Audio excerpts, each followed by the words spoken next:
Greetings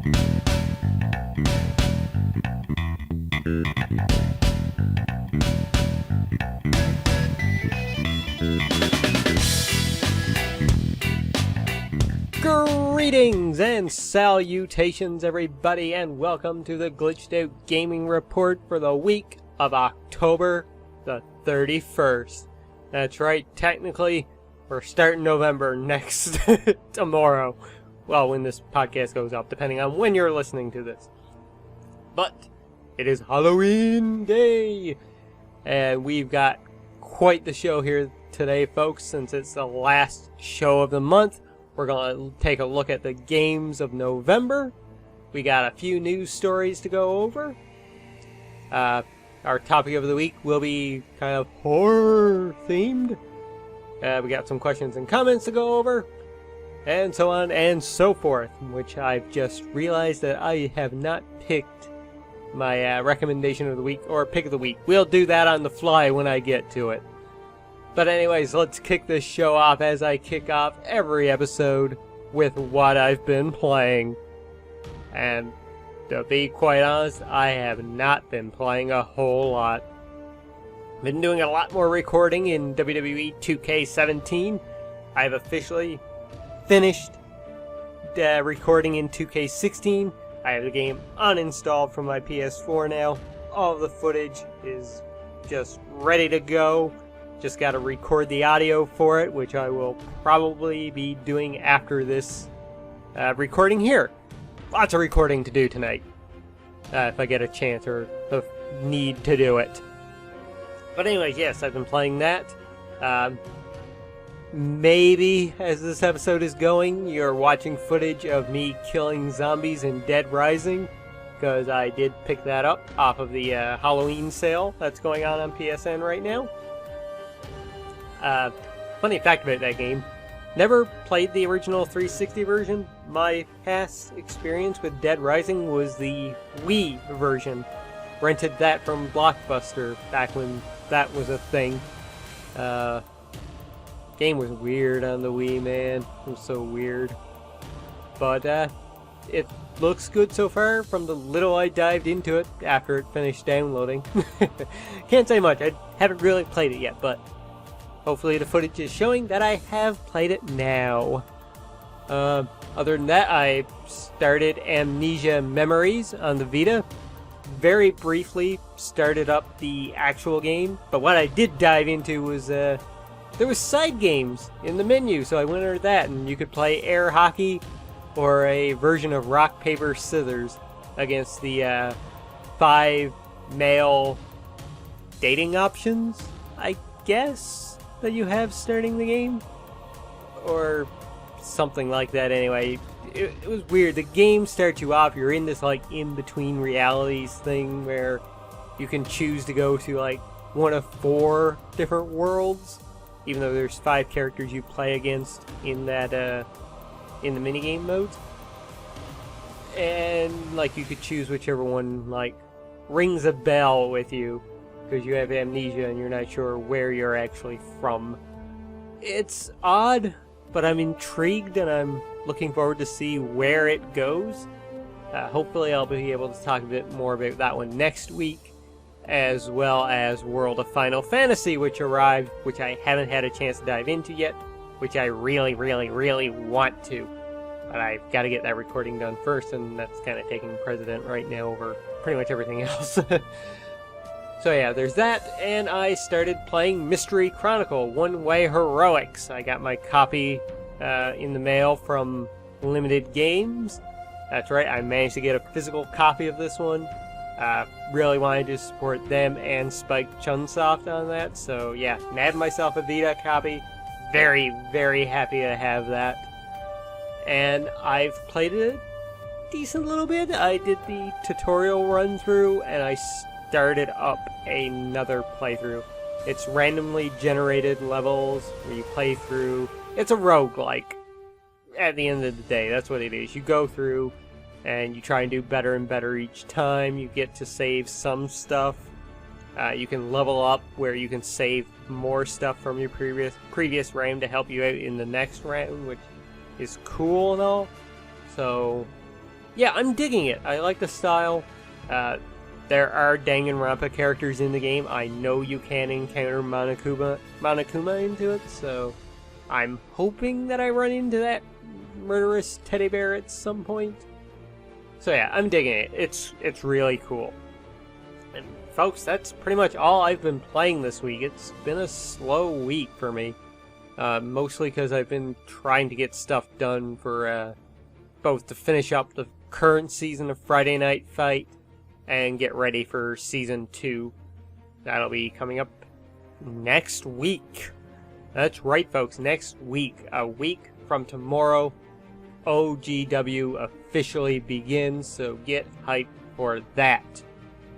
But anyways, with that, it is time now to dive into our next segment, which is the Games of November. That's right, we got a whole lot of games coming up for November, folks. I'm looking at this list right now and it's like, wow, there is a ton of shit coming out in November. The holiday rush is greatly upon us. And yeah, so let's run down through these. On the first, we have BlazBlue Central Fiction for the PlayStation 3 and PlayStation 4. Great fighting games. Earth's Dawn for Windows, PlayStation 4, and Xbox One. Owlboy for Windows, which I believe Jim Sterling gave a 9 out of 10 to, so game's looking good, and it does look like a good game. Root Letter for PlayStation 4 and the Vita. Seraph for PlayStation 4. Super Dungeon Bros for Windows, PS4, and Xbox One. Xandu Next for Windows. A little indie game called Call of Duty Infinite Warfare for Windows, PlayStation 4, and Xbox One, which I'm actually kind of interested in. Football Manager 17 for Windows, Mac, and Linux. Mario Party Star Rush for the 3DS. Moto Racer 4 for Windows, Mac, PS4, and Xbox One. On the 7th, we have Trillion God of Destruction getting its Windows release. Then on the 8th, we have Cartoon Network Battle Crashers for PlayStation 4, Xbox One, and 3DS. No Wii U port. See how that's getting supported, eh? Eagle Flight for the PlayStation VR. Harvest Moon Sky Tree Village for the 3DS. Lethal VR for HTC Vive. Robinson the Journey for PlayStation VR. I know Izzy's excited for that one. Small Radios, Big Televisions for Windows and PlayStation 4. Sword Art Online Hollow Realization for PlayStation 4 and the PlayStation Vita. Transport Fever for Windows. Then on the 10th, we have Fate/Extelia, The Unbridled Star. And that's an Asia-only release. Sorry about that, folks. It's coming out on PS4 and Vita if you want to import it. Motorsport Manager for Windows. Sinra Kagura Bon Appetit Full Course get its Windows release. Titties and Food, that's what that game is, folks. Tyranny for Windows. On the 11th, we have Candle and Dishonored, or Candle for Windows, Mac, and Linux. And Dishonored 2 for Windows, PlayStation 4, and Xbox One. Thanks to Bethesda, we won't know what that game is like worthy of until like probably a week after when reviewers can actually review it. Thanks, Bethesda. Won't be pre-ordering any more of your stuff. On the 15th, we have Assassin's Creed Ezio Collection for PS4 and Xbox One, because God forbid Ubisoft go a year without releasing an Assassin's Creed game. In fact, they released 3 this year with the small games, and now this one there's 3 more games, so they've released 6 Assassin's Creed games this year, plus the collection of the 3 Chronicle games. So bravo Ubisoft. We also have Silence for Windows and Watch Dogs 2 for PS4 and Xbox One. Look at that! Ubisoft releasing Watch Dogs 2 and the Ezio collection on the same day. Bravo. On the 7th, I'm getting a bit cynical here. We got to keep the positive attitude, folks. We'll keep that with Planet Coaster for the Windows. On the 18th, we have Killing Floor 2, getting its official release on Windows, Linux, and PS4 at early access. And probably the biggest... Yeah, it is the biggest game, because it is now officially, I think, the most pre-ordered game ever? Something like that? And that's Pokemon Sun and Moon for the 3DS. Very, very, very excited for that one myself. And we have Yesterday Origins for Windows, PS4, and Xbox One. On the 22nd, we have the Amnesia Collection for PlayStation 4. We have Darksiders War Mastered Edition for PS4, Wii U, and Xbox One. Look at that, THQ Nordic. They haven't forgot the Wii U. I think that's the first time I've said Wii U this entire segment. Yeah, it has been. So, there you go, Wii U owners. You got one game this month. The Little Acre for Windows, PS4, and Xbox One. On the 23rd, we have Samurai Warriors Sandara Maru, and this is an Asia-only release right now for PS3, PS4, and PlayStation Vita.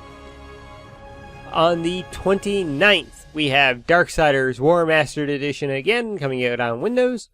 We have Steins Gate Zero for PS4 and PlayStation Vita. Watch Dogs 2 gets its Windows release, and I believe it gets some added features to that as well, despite coming out 2 weeks after the console release. And finally,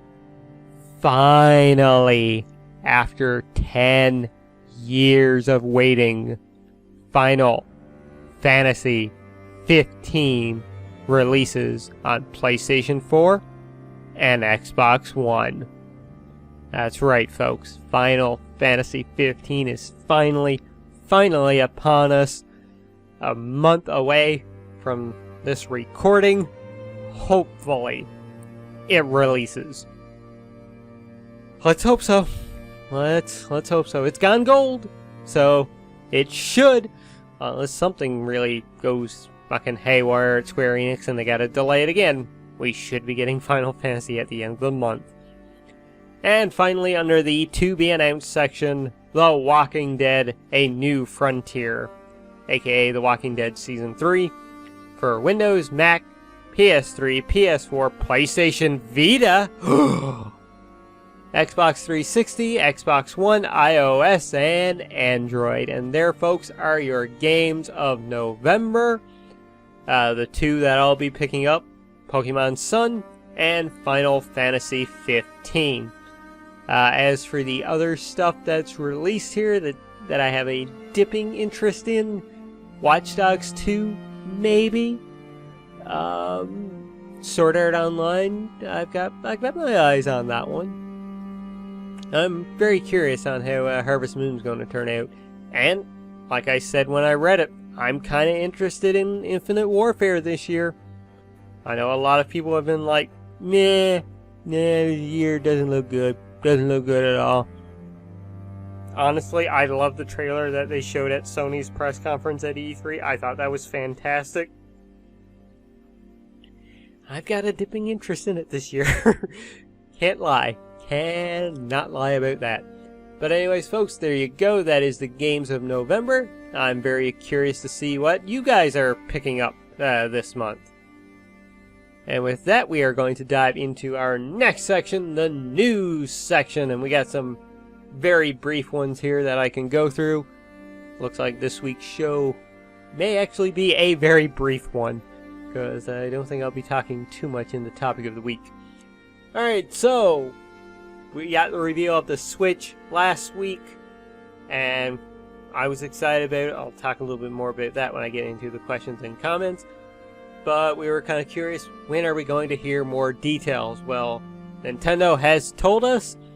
Hopefully we maybe get a little bit more info before this, but they have said that we will get more Nintendo Switch details on January 12th via a live stream.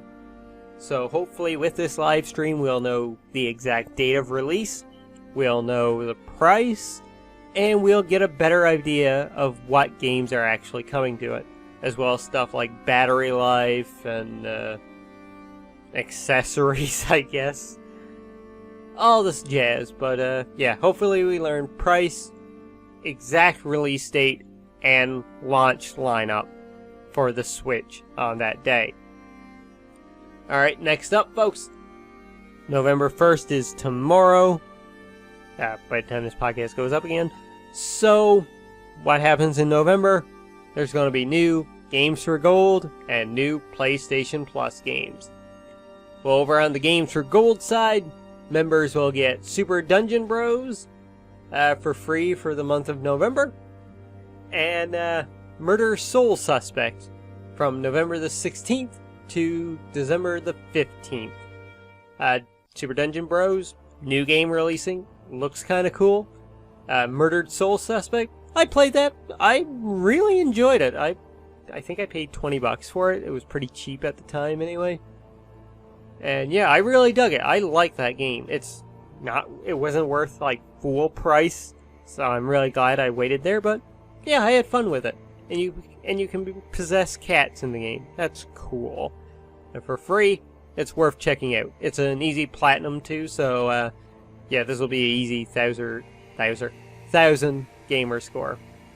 And also on the 360 side, starting on the 1st through the 15th, you can get Monkey Island Special Edition.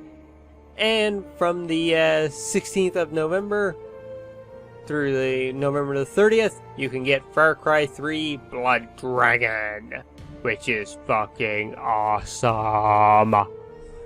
So that's your Games for Gold. Over on the PlayStation Plus side of things, man, last month we had a really good month. We got Resident Evil Remastered, we got Transformers, we got another visual novel on the Vita. It was a really cool month. November? November. We're getting Everybody's Gone to the Rapture. Rapture. If you listen to the Glitchy Awards from the Glitch Tape Gaming podcast that me and Izzy did right back in January of this year, you knew that game was our most disappointing game of 2015. I really dug the music in that game, and there were some scenes which were really bone-chillingly good, but man, is that game ever a slog to get through. Like, it defines walking simulators. It's not something I can easily recommend, but for free, yeah, give it a shot. I mean, you're not going to lose anything, aside from a couple hours. And the Deadly Tower of Monsters for PlayStation 4. I think I've heard good things about that game, but I'm not really sure about it, so I'll check that one out. On PS3, you get Dirt 3 and Costume Quest 2. Costume Quest, good game. Dirt 3, not a racing guy, so I think it's good, though. I think I've heard good things about Dirt 3. And over on the Vita, we have Letter Quest Remastered, which is also cross-buy with PS4, and Pumped BMX Plus for the Vita. And that is apparently cross-buy with PS4 and the PlayStation Vita. So technically, there's 4 PlayStation 4 games this month. And 2 for the Vita. And 3 for the PS3 if you look at it. So, not a great month for PlayStation Plus. If I had to choose between the two, gotta give the edge to Xbox this month. Alright, folks. And finally, folks, at the delight of Aussie Legend and several others, Kingdom Hearts HD 1.5 and 2.5 Remix is coming to PlayStation 4. That's right, the games are headed to PS4 in the form of a remastered compilation that bundles all 6 adventures on a single disc. Square Enix and Disney shared the news at Paris Games Week, announcing that the collection will release for the PlayStation 4 on March 28, 2017, 2 months after the launch of Kingdom Hearts HD 2.8 Final Chapter Prologue which was recently delayed to January. So yeah, on the disc you'll get Kingdom Hearts Final Mix, Kingdom Hearts Chain of Memories, Kingdom Hearts 358 over 2 days, the HD remastered cinematics. Ooh, easy trophies though, just start playing it and walk away and do whatever. Believe me, you're not going to miss anything in terms of the story, you'll just be more confused. Kingdom Hearts 2 Final Mix, Kingdom Hearts Birth by Sleep Final Mix, and Kingdom Hearts Recoded. So this is really cool. I'm looking forward to this. I do have the 1.5 and 2.5 remix on PS3, but I really don't play my PS3 anymore, so I'll probably pick this up eventually, depending on if I get a Switch or not. So yeah, cool. Awesome. Awesome that these are coming out. More people now can play the games. And I'll probably pick it up for the sole fact of playing Birth by Sleep Final Mix, because I don't want to pull out the PSP. So there you go. That wraps it up for our news stories this week, folks. And then I'm going to dive right now into our topic of the week. I had to go with something spooky because it's Halloween today. Woohoo! I guess I really didn't have to do it. I'm not that much of a horror person as I sat down and started to think of what I was going to do for this topic of the week. Originally I was going to say top 5, but I had to really rank it down to my top 3 favorite horror games. That's what we're going to talk about here in the topic of the week, folks. Favorite horror games. Now I'm limiting it to 3 myself, but down in the comments below, folks, go nuts.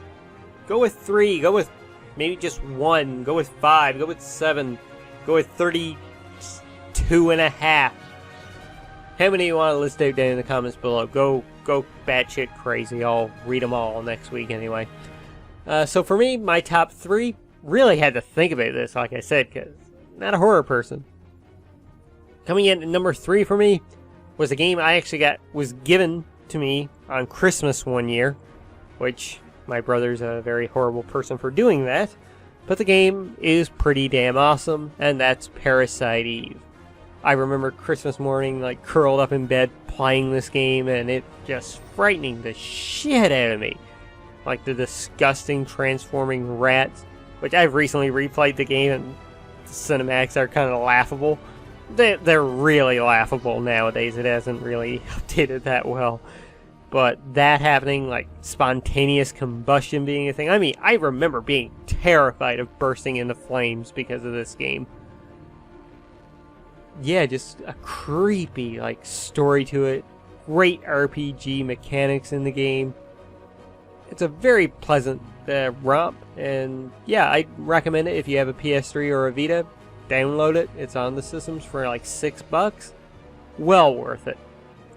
Really good games, really creepy atmosphere if you want a creepy RPG. Number 2, this game was a runner-up for me last year for my Game of the Year, and that's Until Dawn. I believe it was runner-up, or it was like 3rd, something like that. Anyway, it was in my top 5. Man, Until Dawn was just so good. There were moments where I had to stop and play because I was getting creeped out a bit. Plenty of jump scares the first time around. I want to get back to it so I can go for the platinum trophy in the game. I know it's a slog to do, but it is one that I would really, really like to get. And the story in that game's good. It's a Quantic Dream type game, but done right. Yeah, highly recommend it. You can get it for dirt cheap on PSN now too. I've seen it down to $10. It wouldn't surprise me that this will be on the Halloween sale week 2, even though it'll be in November, which PlayStation are weird for if you do a second week of a Halloween sale. And my number 1 favorite horror game before the series was turned basically into an action game, co-op action after that.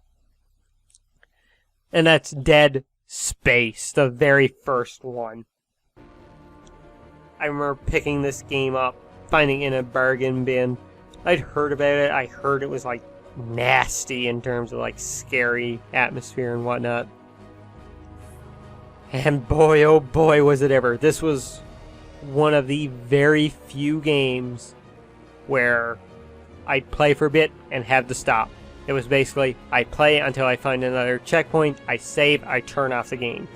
It took me like a month to beat this game because I didn't have the nerves at the time to really play through it at several hours at a time. So yeah, Dead Space, like, that game is so good, and it saddens me so much that EA really ruined the franchise. I really like 2. You look back into the archive of my channel and you can find a full Let's Play of Dead Space 2 on there. I dug that game a lot, but Dead Space 1, man, that was where it was at. The twist ending to the game, or twist like going into the ending, was fantastic. The end boss fight was kind of shoehorned in a little bit, but yeah, Dead Space, fucking love that game, and it has to be my favorite horror game. I mean, Resident Evil's up there, but never really something I was like mad for, just because I'm not a horror guy, like I said. But hey, that's to each their own, right? But I would love to hear what your favorite horror games are down in the comments below. And that leads us into our next segment, the comments section. I don't have OGS pulled up right now, so I don't know if there were any comments over there. I do apologize if there were. But on the main YouTube page of the last video, we got a couple of comments from Alexander Ertz and Aaron B. and Spinino In, which I believe that is Soul Nibbler. And I apologize for butchering your YouTube name if it is you, Soul Nibbler, or if it even isn't you. I apologize for butchering that name. So, from Alexander Ertz, we have Switch looks promising, but so did the Wii U. Just remember when they announced it, they were showing stuff like golfing off the Wii U gamepad and stuff. Did that actually ever happen? Gotta see if the thing actually functions before I get too excited. The 3DS is a decent machine, but after these years of Wii and Wii U, I feel really distanced from Nintendo. I used to always want to check out the new Zelda, but now I feel I can take it or leave it. I barely touch the Mario games I own on 3DS. The only thing from Nintendo I really love still is probably Pokemon, and that's mostly managed by the Pokemon Company and Game Freak. Yeah, maybe I was a bit too excited last week, but for me, I think my excitement mostly stems from one thing that I did mention, and that was the fact that I was a little bit tired of Sony and Microsoft boosting like power, we've got the power. The race for like better graphics and whatnot. I think that's what really made me excited about the Switch, was that was something genuinely different, a different way to play, where there could be like really unique experiences on that thing. I think that's where I got way too excited about it, but I am timid about it. I want to know more. I might get it day one, but I'm not sure yet. I may hold off. I mean, because eventually they will start doing special editions. Like the Wii U, I did not pick up one of those on day one. I waited and waited, and eventually I got the Legend of Zelda Wind Waker edition. It's not much, but the gamepad has a few little Zelda designs onto it. I really dig it. I really like it. That's why I picked that one up over anything else. So yeah, maybe I did get a bit too excited. And Ian, I'm just gonna call you Soul Nibbler right now. If you're not Soul Nibbler, I apologize. Actually did say that golf thing actually did happen in Wii Sports Club. Cool. But yeah, they did promise a lot on the Wii, which they didn't really deliver. And finally, from Aaron B, who says, I'm totally with you on hoping that they focus on the single player and then missing with the multiplayer. Recently, the Dark Souls 3 DLC has been heavily criticized for not feeling like their heart was in it, and many attribute it to From Software focusing so heavily on the multiplayer aspect of it. Yep, so many people are focused on multiplayer these days. It's kind of sad for a person like myself who really just digs the single player aspect. I have a very bad habit of keeping my PS4 in appearing offline mode when I'm online. So yeah, I like to play solo games myself. So yeah, there you go. But yeah, thanks for the comments, guys. Really appreciate it as always. Now, for the pick of the week and the recommendation of the week. So what is my recommendation of the week this week? Well, since I'm playing the first one, I'm going to recommend Dead Rising 2. That's right, I'm going to recommend Dead Rising 2. I really enjoyed that game when I played it. I think I own the Frank West version off the record. Never really got into that one.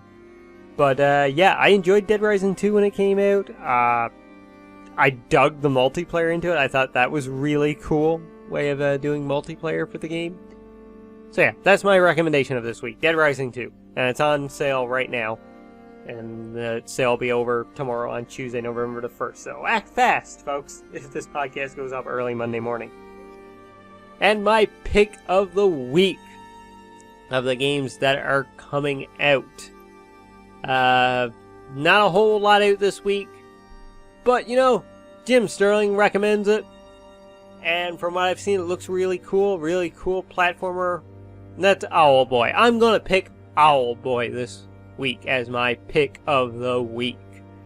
Or maybe I could go with Call of Duty. Which I won't, so it's Owlboy. Go play Owlboy, maybe. Or check it out, at least. And folks, that is going to do it for me for this episode of the Glitched Out Gaming Report. I thank you so much for tuning in. I'll be back once again next week with another episode. Fingers crossed.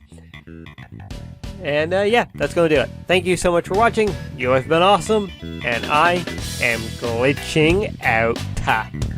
Spooky outro.